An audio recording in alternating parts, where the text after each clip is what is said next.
Greetings from School of Public Policy, sir. I welcome you on behalf of School of Public Policy. Sir, we are starting with BA Honours Public Administration program this year. So I want to ask you as how this program is going to work. Thank you very much for inviting me to talk to. It's always a pleasure to be interacting with the faculty of MIT-WPU, especially the School of Governance and Public Policy.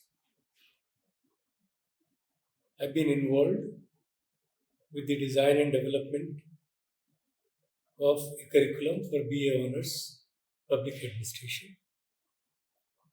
In my view, this is one of the very powerful programs which has been designed to fulfill the needs of UGC and also look at a possible future for young students in competitive examinations. What UGC has planned that each BA program should be in the order of 120 credits. This program is 145 credits, allows therefore an honors degree. So one advantage is that while you are here, you are earning an honors degree in the area of public administration, with all its component covered as per UGC model curriculum. What you also get in additionally, focus on three other aspects which builds a young student personality for him to be successful in life. Number one, we are focused in this program about developing soft skills, language competencies, and communication skills. Second thing which we are trying to do is that today's young people in this country, where we are talking about digitization of everything in India in governance, we want to educate all of you who come to attend BA program in public administration in the use of computers in administration. Today it is unthinkable that any governance in administration is possible without use of tools on computers. That is the need of. So that is the need of our, and this curriculum satisfied is to full. Others, it also helps students because most of them want to play with computers, they want to live with it. In a humanities program, it is an opportunity. So this opportunity was never there.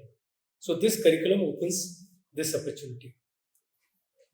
I also know, having taught for many years and being chairman of commission, UPSC, I am aware that students of future like to express themselves, and most of the curriculum do not provide them opportunity other than what is the rigid curriculum written. This curriculum is different, it is flexible, and it allows you to write number of essays and term papers on the interest areas in public administration. It could take any shape of understanding a topic. It could express your views on future governance. It may express your views on social systems. It can express your view on the economic aspects. So the first time there is a program which emphasizes on your thoughts, your ideas on public administration and related topics, and how does public administration is useful for society at large. Now, for those students who in the ends after the graduation wants to be appearing for civil services examination, where we select the IAS and the IPS and all other government people, all of you are aware that it requires you to write an essay, it requires you to understand a language, and it also requires to understand a deep knowledge in a subject. So, in a way, if you look at this program, gives you an honors degree. These programs give you what UGC wants, but it gives you much more by converting into you, a learner, to be successful in your life, equipped with your skills of communication, language capacity, computing, essay writing, as well as the depth in a subject. So I would say it is not only cake, it's also the icing on the cake. The only point I like to caution you is that when you come, put your heart and soul in it, and once you do, I'm sure that after 3 years, you should be able to qualify any competitive examination in this country, especially the civil service, conducted by UPSC, and many such exams conducted by different states. Yes, sir. There is also one thing that is rural immersion that is included as part of curriculum here. So how does this go along with or how it is different from other courses or programs? Yeah, I understand two virtues which this university brings to each graduates. One, it tried to bring you a program called Peace Program, and that is always essential for any future bureaucrat or any future citizen of this country, that he started living in equanimity with himself so that decision making becomes better. So each student attending this program will also be given courses in peace area, which is resolution of conflict, learning from sages, learning from culture, learning from whatever this country wants to make you learn. The second thing which university also try to do, take each of its graduates to the grassroots, where you learn, and which is very most important in public administration, because public administration by name is doing something for citizen of this country, so that the benefits which governments want to take to citizenry reaches to them. So any policy which government make must reach to citizen. Therefore, each student who attend this course will have to come across and meet the final beneficiary, each of the policy of the government. So you will get the first-hand learning of which programs reach to the public and why they don't reach. And if they don't reach, what are the lacunae and the gaps in between. So when you learn this program, you will also learn the techniques and tools which will let all the policies reach to the needy. Yes, that means this particular program gives you opportunities or opens up opportunities rather than just giving a placement to a student. I would say the opportunities are many. One opportunity is that you do the program in public administration, follow the university guidelines. You can attend any university for master program, and you can also go to a PhD program. But it allows you to become an all-round personality, equipped with soft skills, equipped with the tools of peace, and your hand-on exercise with understanding the problems of the society in this country, which I don't think any program of undergraduate in any university. Therefore, opportunity to join with NGO, opportunity to even become a political figure or become a cult in yourself, because now you understand the problem and therefore you can join to serve people of your own, become a philanthropist, become an activist.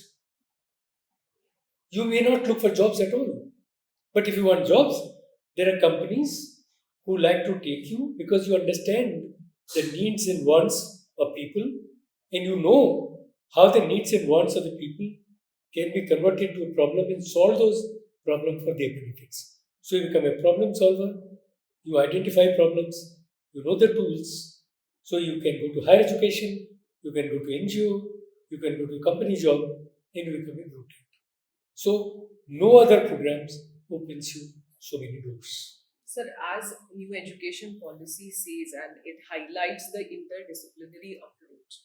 So I think this program best, in a best way defines that thing. Definitely. I think It's a heavily interdisciplinary. I would say even multidisciplinary because it cuts across the lines. When somebody goes to rural immersion, if he finds a problem, he comes back and it requires him to contact other department to solve it. The importance of a public administrator is to understand the problem and collect the resources from other people to give a solution. So you become a driver to get a solution.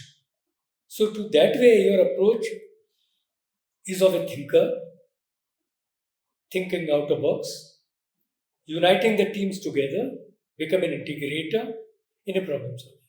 So I thought that's all what the new education policy want. They want you to stand on your own legs. And I think in that this program is very powerful. Yes. And I congratulate you that you have produced such a program. I only wish that the results in next 3 years and the students who will come, you should be open to listen to them every semester and change your program according to their needs.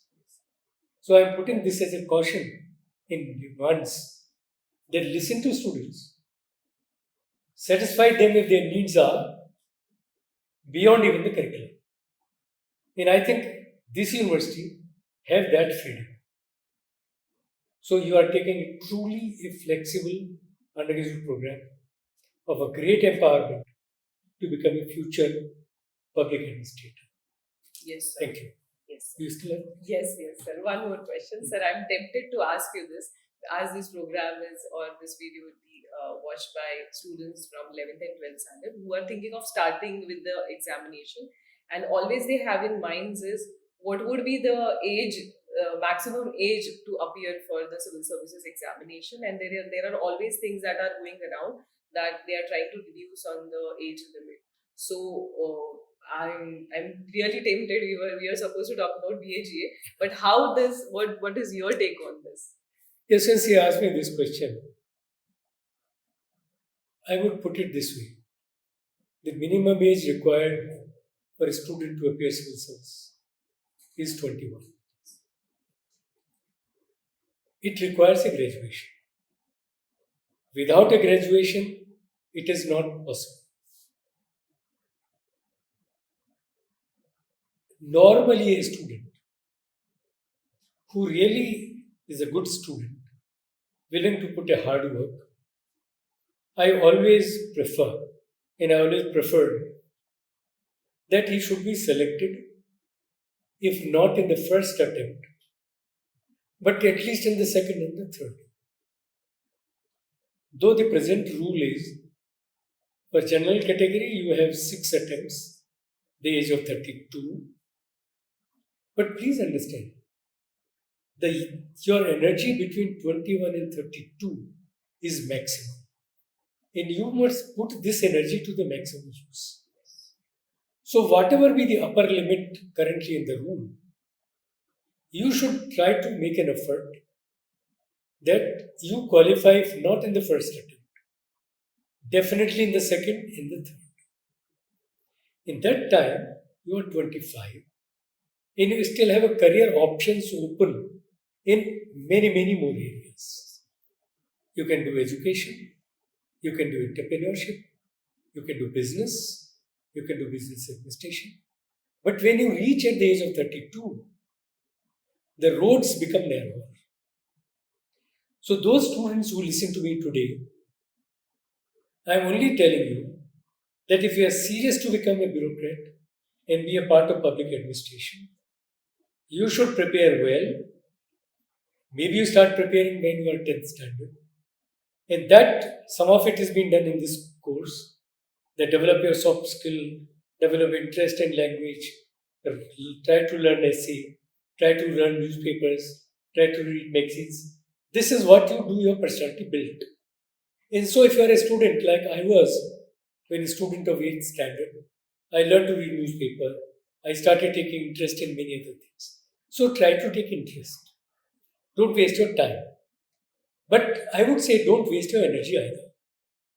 It is very clear for all those who are bright students that I would take my first attempt when I'm sure that I can qualify prelim within the probability of 15%. I don't take any UPSC chance just for appearing in knowing what should be done. UPSC has not hidden anything. Everything is available, including question papers. So you know that which question paper comes and what time it requires and who qualifies. So please don't take a chance just to appear. Take only the chance when you think the probability of success in the prelim exam in the narrow band of 10%. Therefore, it is possible that you would qualify in the first attempt. And if you do this public policy program, which is so designed that that course is itself taken care because one of the electives will be taken care. And by writing essays, you would develop some more insight into the common papers. I would think that you should be qualifying, if not the first, second attempt definitely, if you are willing to work hard. So don't wait how many attempts UPSC give. My advice to all parents and young students, don't take more than 3 attempts.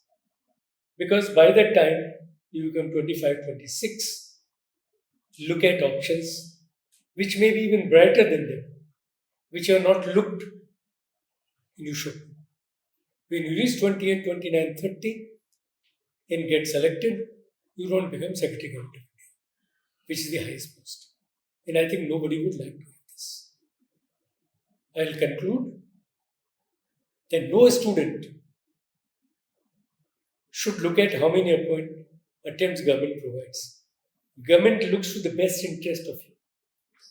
In my opinion, your best interest lie in getting success in not more than 3 attempts. Statistics suggests that more than 85% students are selected in the first 3 attempts. So be a part of the winner story, not be a part of a laggard story. If you attempt this program, you come to this program, you are sure that you qualify for you. And you work hard, means are done. So it is win-win position for you and for them. Thank you. Thank you so much, sir. It is always a great experience learning from you, talking to you, sir. Thank you for coming here and guiding us. My pleasure and best wishes. Thank you, sir. Thank you.